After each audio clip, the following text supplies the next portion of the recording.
All right, my theory with this, my theory with this shit is now, it's like when you got a fit on, or when you like in that vibe where they, if they got you on the schedule for some kind of like comic relief, or you know what I mean, it's a bunch of privileged motherfuckers, so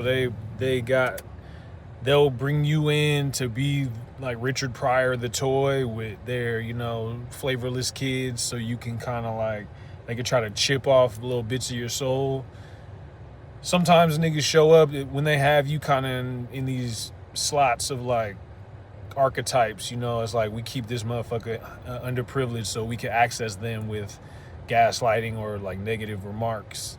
and then they put you in environments like when it comes to doing Uber. It's like, all right, no orders,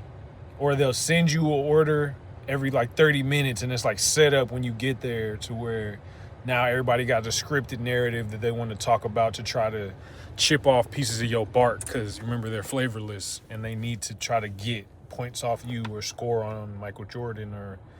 across AI, or like whatever, block Kobe, whatever, you know what I mean? But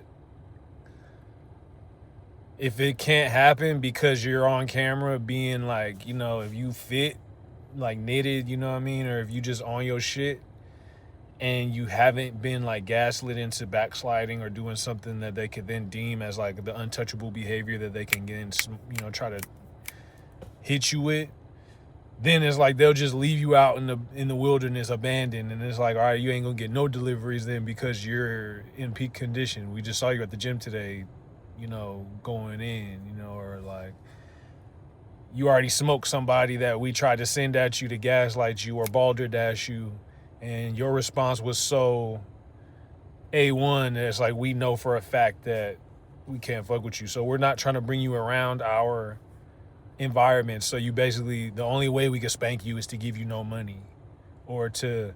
because it's like a lot of these jobs, it's like I feel like a lot of people's consciousness raising at the same time was the cause for a lot of these layoffs, because motherfuckers, they'll bring niggas in to FedEx, Google, whatever, just to tokenize them or like sting them or like scientifically method them in order to ascertain their soul's purpose or what makes the soul, And then if they can't do it because everybody's collectively elevating based on the internet and social media, they'll create the narrative to where it's like, well, now you just ain't even employed, niggas. Fuck, They'll get it. It's just like petty shit.